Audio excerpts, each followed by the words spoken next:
Nazism and the Rise of Hitler, Chapter 3, Lecture 7. The Nazi Worldview. Nazi world view में हम read करेंगे कि क्यों नाजिज्म जो है, क्यों हिटलर जो है दुनिया भर में बदनाम है।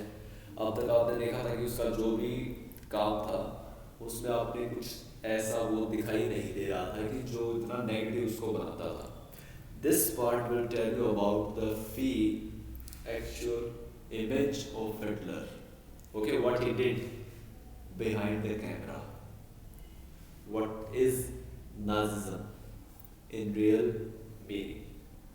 So let's look at this. The Nazi worldview means Nazi का दुनिया को देखने का नजरिया। नाजी कैसे किसी समाज को, कैसे अपने देश को देखता था, कैसे जर्मनी को वो बनाना चाहता था। तो ये था द नाजी वर्ल्ड व्यू में। The Nazi ideology did not believe in equality among people but only a racial hierarchy. Nazi जो विचारधारा थी वो किसी भी तरह की इक्वालिटी के फेवर में नहीं थी। वो नहीं मानती थी कि समाज एक समान है। According to the Nazi, that a people are divided from top to bottom. जिसमें एक रेस, एक जाति सबसे ऊपर है और बाकी जातियां जो है उसके नीचे आती हैं। तो समाज जो है एक सीढ़ी नुमा डायग्राम से वो बताते थे कि भाई एक सबसे ऊपर, फिर नीचे, फिर उससे नीचे, फिर उससे नीचे। इसे कहते हैं racial hierarchy. According to this, a Nordic German Aryan were at the top and Jews were at the bottom.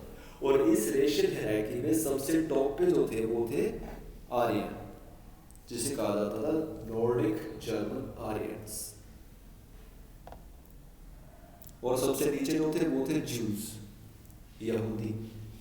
तो ये जर्मन के जो सोसाइटी थी, according to the Nazi people, Nordic German Aryan pure race थी। Germany के लिए इस Aryan race को ही होना चाहिए। और ज्यूज बहुत ही घटिया रेस वो मानते थे, बहुत ही घटिया जाति वो मानते थे। All other colored people were placed in between. और बाकी जितने भी लोग थे वो सारे इनके बीच में आते थे, जिसमें पोल्स, पोलैंड के, रशियन, जिप्सीज। तो ये जो थे ये इनके बीच में थे। सबसे नीचे जूस को मानता था Nazi. Hitler interpreted the ideas of Darwin and Spencer to suit his own view. और इस रीजन के, इस थ्योरी के पीछे जो हिटलर का रीजन था, जो हिटलर इसके लिए कारण बताता था कि वो ऐसा क्यों सोचता है, तो वो कहता था कि ये बात कही है डार्विन, स्पेंसर जैसे बड़े बड़े साइंटिस्ट ने, जो क्या कहते थे, Darwin and Spencer proposed the idea of natural selection and survival of the fittest. Hitler wanted human intervention to ensure the elimination of other races. तो डार्विन और स्पेंसर ने क्या कहा था कि भाई वही प्रजाति, यानी वही लोग, वही जाति जिंदा रहेगी जो स्ट्रॉन्ग होगी और सरवाइव कर पाएगी, फिटेस्ट होगी। लेकिन हिटलर ने इस थ्योरी को अपने वर्ड में ट्रांसलेट कर दिया। तो उन्होंने कहा था survival of the fittest, Hitler ने कहा survival of the racist, the best race and the worst race. इसके पीछे कोई साइंटिफिक थ्योरी नहीं थी, ये सारी हिटलर के दिमाग की उपज थी, जिसने जूस को सबसे नीचे रखा था, आर्यन को सबसे ऊपर रखा था। ऐसा नहीं था कि नॉर्डिक जर्मन आर्यन जो थे वो फिटेस्ट थे और जूस जो थे वो वीक थे या डिजीज थे उनको, या कोई बीमार थे वो, ऐसा नहीं था। ये सिर्फ हिटलर की थिंकिंग थी।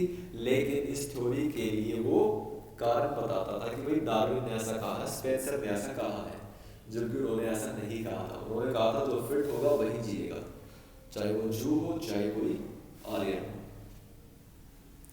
According to him, such races were not fit for survival, should be eliminated to make place for the purest race, the Nordic German Aryan. और इसके लिए फिर वो इतना घटिया, इतना नीचे तक गिर गया कि जो जूस सबसे नीचे हैं या और जो आर्यंस के नीचे हैं उनको समाज में जिंदा नहीं रहना चाहिए, इनको समाप्त करो, इनको फिनिश करो और पूरी सोसाइटी में सिर्फ जर्मन आर्यंस को जिंदा रखो। यही हमारी जर्मनी के लिए जरूरी है। Establishment of the racial state, तो एस्टेब्लिशमेंट यानी एक उसने ऐसा स्टेट बनाया जो रेशियल था। रेशियल मतलब किसी एक जाति को लेकर, जातिवाद आप कह लो भारत के वर्ल्ड व्यू से अगर बात करें तो उसने एक ऐसा स्टेट बनाने की कल्पना यहाँ पे की जो पूरी तरह से रेसिज्म पर आधारित हो, एक ऐसी सोसाइटी जो सिर्फ एक रेस से बनी हो और वो रेस थी आर्यंस की, fittest Aryan. The Nazi quickly began to implement their dream to create an exclusive racial community of pure German। तो इस प्लान पर हिटलर और नाजियों ने काम करना शुरू कर दिया, एक ऐसी सोसाइटी बनाना जिसमें प्योर जर्मन लोग रहते हों। They did this by physically eliminating all those who were seen as undesirable in the extended empire। और इसके लिए उन्होंने क्या किया, फिजिकल एलिमिनेशन। फिजिकल एलिमिनेशन मतलब पकड़ पकड़ कर मारना शुरू कर दिया। तो पकड़ पकड़ इन्होंने उसको मारा, एक जो अनडिजायरेबल थे। अनडिजायरेबल कौन थे, मैंने पहले बताया था, जो भी नॉर्डिक जर्मन आर्य के बाद आते थे। जूस सबसे टॉप पे थे जिनको मारा गया, इसके बाद है जिप्सीज, इसके बाद थे पोलिश पोलैंड के, इसके बाद थे हैंडीकैप जो जर्मन आर्यन थे। जर्मन आर्यन जो हैंडीकैप थे उनको भी मार दिया गया यहाँ पर, ताकि सोसाइटी में सिर्फ हेल्दी जर्मन आर्यन लोग बचे रहे। The pure and healthy Nordic Aryan was seen as the only desirable race। और सिर्फ किसको डिजायरेबल यानी किसकी जरूरत थी, Nordic German Aryan, healthy Nordic Aryans. Undesirable जिनकी जरूरत नहीं थी। Many Germans who were considered undesirable were killed under the euthanasia program। तो जो भी ऐसे अनडिजायरेबल थे उनको यूथनेशिया प्रोग्राम के तहत मारा गया। तो यूथनेशिया मतलब एक ऐसी डेथ जिसमें दर्द ना हो, तो उनको साइलेंटली जहर का इंजेक्शन लगा के या गैस चैम्बर में घुसा के उनका दम घोट कर उनको मार दिया गया। The Jews, the Russian and the Poles, all them were widely persecuted। तो इसमें जूस, रशिया के, पोलैंड के सभी जो भी थे उनको मार दिया गया। After the German occupation of Poland and part of Russia, the captured civilians were forced to work as slave labor। और जब हिटलर ने पोलैंड और रशिया के हिस्सों पर कब्जा किया था तो वहां से जो भी सिविलियन थे, जो भी वहां की जनता थी, उनको नौकर बना लिया गया, स्लेव बना लिया गया, गुलाम बना लिया गया जर्मनी का, जो जर्मनी के लिए काम करते थे।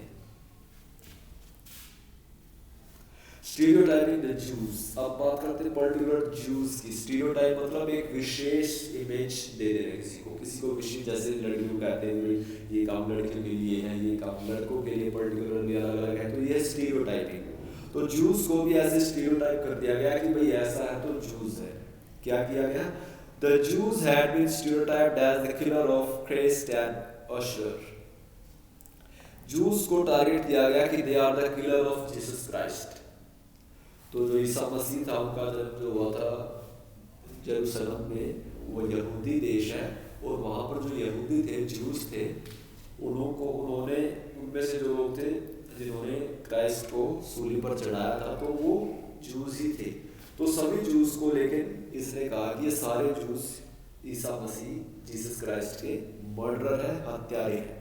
तो इससे भी जो कैथोलिक पीपल थे, क्रिश्चियन पीपल थे, वो जूस के खिलाफ हो गए। और दूसरा इनको कहा अशरर। अशरर होता है जो लोगों को पैसा उधार दे के उसके ब्याज को कमाता है, जो इंटरेस्ट कमाता है, इंटरेस्ट का व्यापार करता है। जैसे भारत में थे बड़े बड़े महाजन, सेठ, बनिया, जो लोगों को पैसा उधार देते थे और बदले में उनसे फिर मोटा ब्याज लेते थे। तो जैसे हम उनको नेगेटिव देखते थे, ऐसे ही हिटलर भी कहने लगा कि जूस सिर्फ ट्रेड करने आए हैं, सिर्फ इनको पैसे से मतलब है, ये हमारे देश के लिए नहीं है, ना ही इनके अंदर देशभक्ति है। तो ये दो रीजन उसने बताया कि Jews are not fit for Germany. Trade and money lending was their only means for survival. Periodic organized violence and expulsion from land were often used to persecuting the Jews। तो juice को लेकर लोग समय समय पर झगड़ा करते, उनको मारते पीटते, उनको घरों को मार कर दिया गया कि भाई ये जूस का घर है, इस पे ईंटें फेंको, पत्थर मारो, गालियाँ दो, इनको निकालो समाज से, इनकी जमीनें छीन लो। तो ऐसा किया जाने लगा जूस के साथ। The Nazi wanted a complete elimination of the Jews। और नाजी चाहते थे कि जूस को कंप्लीटली भगा दो, यहाँ से बिल्कुल फिनिश कर दो, चाहे मारो चाहे इनको भगाओ, लेकिन ये यहाँ नहीं रहने चाहिए। From 1933 to 1938, the Jews were compelled to leave the country through different means of terror and segregation. तो इस तरह से 1933 से 38 के बीच में जूस को बुरे तरीके से भगा दिया गया, उनको मारा पीटा गया, दूसरे उनके मकान छीन लिए गए, तो इस तरह से उनको यहाँ से भगा दिया गया. In the next phase, 1939 to 45, there was an aim of concentrating them in certain areas and eventually killing them in gas chambers. तो इस तरह से यहाँ पर उनको अगले फेज में 1939 के बाद जो नहीं गए, जो बच गए थे, उनको फिर पकड़ पकड़ के कंसंट्रेशन कैंप में भेजा जाने लगा. कंसंट्रेशन कैंप था ये जो भी आपके सामने है, इसमें ऑश्विट्ज पोलैंड का एक इलाका था जहाँ पर ये कंसंट्रेशन कैंप थे. तो वहाँ पर इनको गैस चैम्बर के अंदर डाल दिया जाता था, पूरे के पूरे इकट्ठा करवा के, कपड़े जूते निकलवा के इनको चैम्बर्स में धका दिया जाता था. फिर वहाँ से जहरीली गैस छोड़ी जाती थी जिससे सारे जूस एक बार में मर जाते थे. The racial utopia. Racial utopia का मतलब है एक ऐसा सोच, एक ऐसा सपना जिसमें एक ही रेस दिखाई देती हो. यूटोपिया कहते हैं सपनों का देश. तो एक ऐसा देश जो सिर्फ एक ही रेस पर आधारित हो, एक ही रेस पर बेस्ड हो, वो था यहाँ पर. After German occupation, Poland was divided up and much of northwestern Poland was annexed to Germany. तो जर्मन ऑक्यूपेशन के बाद हिटलर जब आया तो उसने पोलैंड पर अटैक किया और पोलैंड के बहुत बड़े हिस्से को अपने जर्मनी देश में मिला दिया. Poles were forced to leave their home and properties behind. और जो भी पोलैंड के सिटीजन थे उस हिस्से के, उनको बोला गया कि आप अपनी जमीनें और घर बार छोड़कर भाग जाओ यहाँ से. The Pole was sent to other part which were called general government, और को दूसरी जगह भेज दिया गया जिसे जनरल गवर्नमेंट कहते हैं. Member of the Polish intelligentsia were killed so that Polish could be kept intellectually and spiritually survive.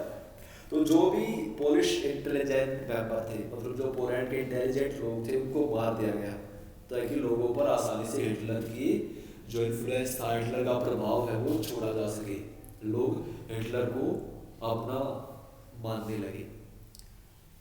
Some of the largest ghettos and gas chambers were also present in general government. तो जो भी general government का हिस्सा था वहाँ पर ये Gatos थे. तो ये तो वेस्टर्न पार्ट था, ये नॉर्थ वेस्ट का पार्ट, ये जर्मनी में मिला लिया गया और यहाँ पर गैस चैम्बर बनाए गए थे जहाँ पर लोगों को मारा जाता था. Thus this also served as the killing field for the Jews. तो इस तरह से इस जगह पर यहाँ पर गैटोस कहते हैं एक पर्टिकुलर बस्ती, एक स्पेशल लोगों के लिए. जैसे आप देखोगे किसी इलाके में जो पर्टिकुलर जाति के लोग हैं, SC ST है या छोटी जाति के लोग हैं गाँव भर में, वो गांव के एक कोने पे आपको दिखाई देते हैं, तो उसे गैटोस कहते हैं. तो इस तरह से इन जूस के लिए, पोल्स के लिए, रशियंस के लिए गैटोस बना दिए गए. इनको अलग निकाल कर फेंक दिया गया बाकी समाज से और फिर गैस चैम्बर में इनको मारा गया. ये था गैस चैम्बर पोलैंड का जहां पर इनको रखा जाता था और फिर गैस चैम्बर में भेजकर धीरे धीरे इनको मार दिया जाता था. So this is the end of lecture 7. Stay tuned for the next. Thank you.